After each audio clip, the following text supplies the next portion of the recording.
Rob Porter is one of a string of Trumpworld men accused of abuse. When two women told the FBI that White House Staff Secretary Rob Porter had abused them, Porter joined a line of Trumpworld men accused of choking, grabbing, threatening, hitting, or otherwise abusing women. At least 5 administration and campaign figures, including Trump himself, have been the subject of abuse allegations. Rather than treat such allegations with gravity, Trump and his team have chosen to ignore them, to fire back at the women on Twitter, or to parrot men's assurances of their innocence over women's reports. On Friday, for instance, Trump reminded Americans that Porter maintains his innocence, and said, "We certainly wish him well and it's a tough time for him."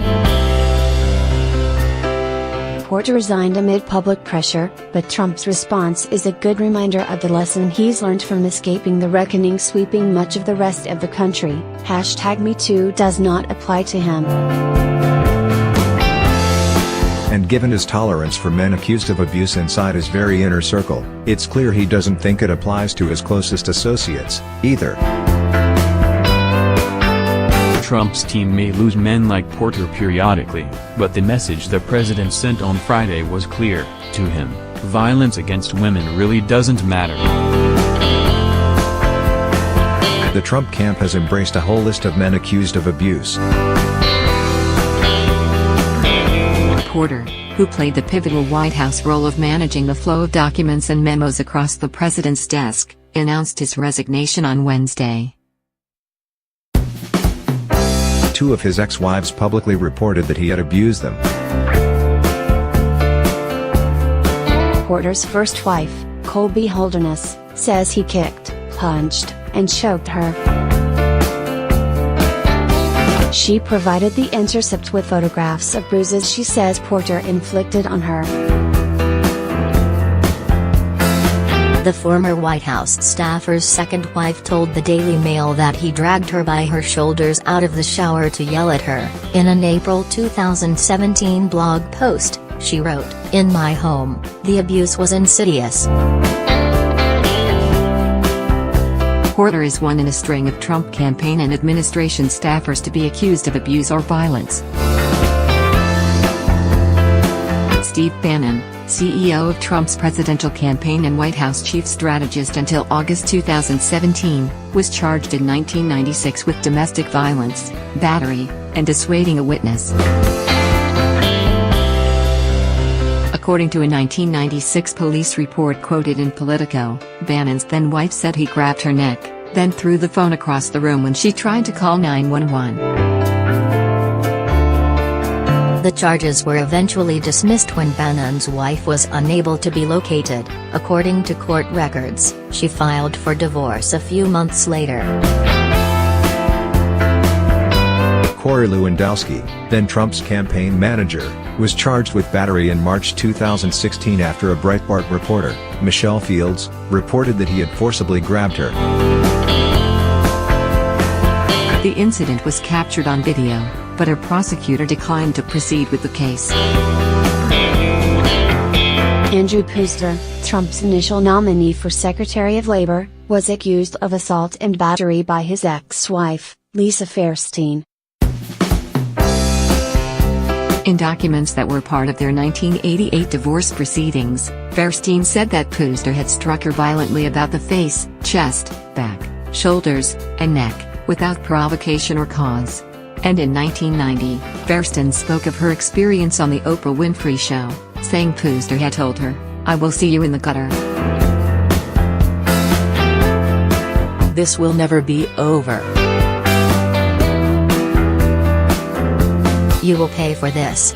Fairstein retracted the abuse claims in a letter to Pooster after his nomination for Labor Secretary. He ultimately withdrew from consideration.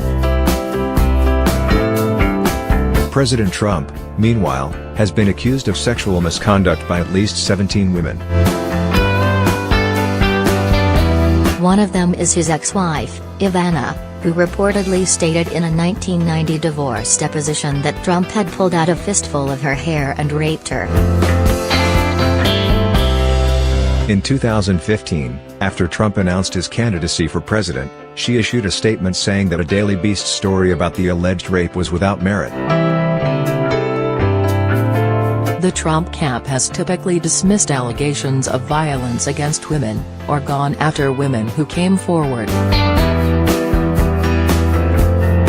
When members of Trump's team have been accused of violence against women, Trump has typically either ignored or sought to quash the allegations. Trump, then a candidate, spoke with prosecutors in the Lewandowski case, telling them that Fields had also touched Lewandowski and urging them to do the right thing, one of the prosecutors told the New York Times. Trump also went after Fields on Twitter, writing, "Why aren't people looking at this reporter's earliest statement as to what happened, that is before she found out the episode was on tape?" According to Politico, the White House was considering a role for Puster in January, despite his ex-wife's allegations. Women's rights groups were disturbed by the news that the administration would still consider hiring Puster. It shows an utter disregard to the awakening around sexual harassment and abuse, Vicky Szabo, vice president of the National Partnership for Women and Families, told Politico. When Trump eventually blasted Bannon in public, it had nothing to do with his ex-wife's abuse reports, and everything to do with criticisms of Donald Trump Jr. And Jared Kushner, attributed to Bannon in Michael Wolff's book Fire and Fury. Steve Bannon has nothing to do with me or my presidency.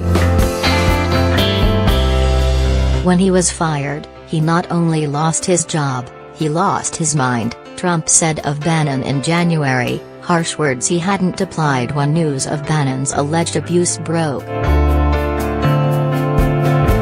And in the case of Rob Porter, Trump has appeared more concerned with the former staffer's job prospects than with the physical and emotional wounds his ex-wives say they sustained. "We hope he has a wonderful career and he will have a great career ahead of him," the president said on Friday. Of the allegations, Trump said, "It was very sad when we heard about it and certainly he's also very sad now." He said very strongly yesterday that he's innocent, Trump added. So you'll have to talk to him about that. But we absolutely wish him well, he did a very good job while he was at the White House.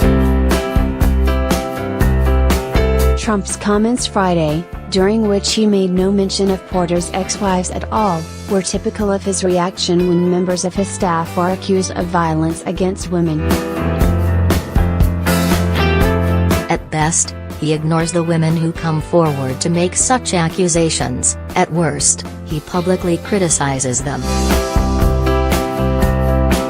He does not acknowledge the severity of the allegations or consider the possibility that he might choose not to have people accused of abuse in his inner circle, especially at a time of deep public concern about harassment, abuse, and assault. Of course, this is not especially surprising since that public concern has yet to affect Trump in any meaningful way. Dismissing and denying the many allegations of sexual misconduct against him has worked for him so far, so why not apply the same standard to his staff? Ultimately, Trump's statement on Porter is a reminder that the president essentially stands outside #MeToo. He has never been forced to take the accusations against him seriously, and he appears not to take accusations against his team seriously, either. The result is an administration that, while it may suffer periodic losses like Porter or Puster, remains fundamentally blind to the reckoning going on in the rest of the country. #MeToo may be dominating conversations in homes and offices across America, but the most powerful man in the country has never been forced to care.